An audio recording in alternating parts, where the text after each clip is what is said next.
GK GS মাথার উপর দিয়ে গেছে মানে ভাই প্রচুর বন্ধুরা, তো আমি তোমাদেরকে বলেছিলাম যে আমি একটা পরীক্ষার একটা জেনুইন রিভিউ ভিডিও নিয়ে আসবো। তো সেই ভিডিওটা নিয়ে আমি চলে এসেছি। তো চলো ভিডিওটা শেষ পর্যন্ত তোমরা দেখো, খুব ইম্পর্টেন্ট একটা ভিডিও। ঠিক আছে, তো ভিডিওটা শুরু করা যাক। তো প্রথমে আসছি, জিজ্ঞেস করবো যে গৌরবদের পরীক্ষা কবে ছিল? তোমার পরীক্ষা কবে ছিল? আজকে 18 তারিখ ফার্স্ট শিফটে পরীক্ষা ছিল। কোথায় পরীক্ষা ছিল? বেলগড়িয়া। তা পরীক্ষা কেমন হয়েছে? প্রথমে বলো কেমন হয়েছে পরীক্ষাটা? হয়েছে মোটামুটি, যেরকম আর একটু ভালো হতো।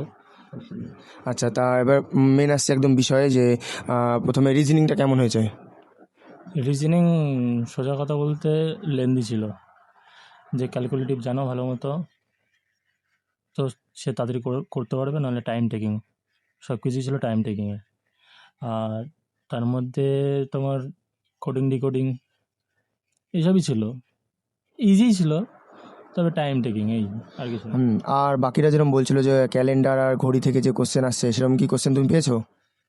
ঘড়ি থেকে পেয়েছি আমি, ঘড়ি থেকে পেয়েছি, ক্যালেন্ডার থেকেও পেয়েছি একটা, আমার মনে পড়ছে না ঠিক, ক্যালেন্ডার থেকেও ছিল, ঘড়ি থেকেও ছিল। তো যাই হোক, তো এটা ছিল একটা রিজনিংয়ের রিভিউটা। যাই হোক, কারেন্ট চলে গেছিলো যার জন্য ভিডিওটা অফ হয়ে গেছিলো। তো এরপরে আসছি জিকেজিএসটা তোমার কেমন হয়েছে? জিকেজিএস মাথার উপর দিয়ে গেছে মানে ভাই প্রচুর পড়তে হবে জিকেতে, সোজা কথা। জিকে টাফ মানে টাফ বলতে কিছু না, যে পড়ে সে তার কাছে সোজা, কিন্তু প্রচুর ছিল, আনকমন ছিল, সব এদিক দিয়ে ওদিক দিয়ে এসছে। আগেকার মতো যে খেলাধুলা এসব, খেলা থেকে একটা প্রশ্ন ছিল, আর বাকি সেন্সাস আর্টিকেল এসব ছিল না, এইগুলোই। তার মানে ওভারঅল বলতে গেলে জিকেটা অনেকটা হার্ডই হয়েছে, তাই তো? জিকেটা টাফ ছিল। অনেকেই আমাকেও বলেছে জিকেটা ভালোই কঠিন আসছে। তো কারেন্ট অ্যাফেয়ার্সও নাকি অনেক আসছিলো, তাই তো? কারেন্ট অ্যাফেয়ার্স ছিল, আর ইতিহাস থেকে ছিল, এখন সব আনকমন কোশ্চেন ছিল সোজা কথা। সেগুলো যতদিন প্র্যাকটিস করেছি ছিল দুই একটা, আর বাদ বাকি সবই আনকমন ছিল। ঠিক আছে, তা এরপর আসছি ম্যাথে। তোমার ম্যাথটা কেমন হয়েছে? ম্যাথে তোমার যদি 2D 3D জানা থাকে তো খুবই ভালো হবে তার পক্ষে। আর সব কিছু ঠিকঠাক, কিন্তু ক্যালকুলেটিভ ভাই, সোজা কথা বলতে যে সব কিছুই লেন্দি।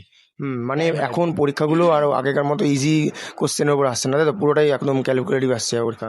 সব কিছু ক্যালকুলেটিভ, লেন্দি, যে তাড়াতাড়ি করতে পারবে ঠিক আছে টাইমে, নাহলে কিন্তু ক্যালকুলেটিভ সবই। তো তোমাদের জন্য এটাই টিপস যে যারা যারা এখনও পরীক্ষা বাকি আছে, তারা কিন্তু পরীক্ষাতে ভালো করে ক্যালকুলেটিভ শিখে, ক্যালকুলেটিভ যে ইয়েটা আছে, স্পিডটা, সেটা কিন্তু ভালো করে মেনটেন করে যাবে। তা নাহলে কিন্তু পরীক্ষায় তোমরা কোশ্চেন নামাতে অনেক দেরি হয়ে যাবে। তো সবার শেষে আসছি হিন্দি নিয়ে। অনেকে আমাকে বলেছে হিন্দি নিয়ে এটা হচ্ছে হিন্দিতে এটা আসছে এটা আসছে না। তো আমি একদম জেনুইনভাবে তোমরা জেনে যাবে যে হিন্দিতে কী আসছে কী আসছে না। তো হিন্দি কেমন হয়েছে? হিন্দি সোজা ছিল, তবে আজকে ইংলিশ থেকে হিন্দি যেটা ছিল ওটা আমি পাইনি, মনে পড়ছে না, তাও মনে হচ্ছে পাইনি, আমি ওটা পাইনি। আর এমনি নর্মালি ছিল, হিন্দি ঠিকঠাক ছিল। আর হিন্দির থেকে যে ওই প্রশাসনিক দিক থেকে, ওখান থেকে কি কোনো কোশ্চেন পেয়েছো? প্রশাসনিক দিক থেকে ছিল, পুলিশ এসবই ছিল, হ্যাঁ।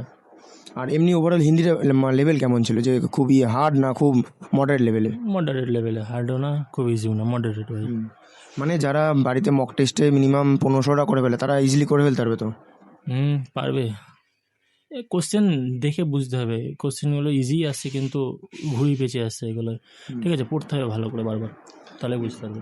তো আশা করছি তোমাদের এই হিন্দি নিয়ে যা যা ডাউট ছিল সেটা ক্লিয়ার হয়ে গেছে। আর তোমাদেরকে আমি বলেছিলাম যে একটা জেনুইন একটা রিভিউ ভিডিও আনবো 18 তারিখে পর, বা 18 তারিখে। তো সেই ভিডিওটা কিন্তু চলে এসেছে, সেই ভিডিওটা কিন্তু আমি করে দিলাম। আশা করছি ভিডিওটা তোমার ভালো লেগেছে। ভিডিওটা ভালো লাগলে তোমার ভিডিওটা লাইক করে দিও, আর চ্যানেলে নতুন হয়ে থাকলে চ্যানেলকে সাবস্ক্রাইব করে পাশে থাকা বেল আইকনটি ক্লিক করে দিও।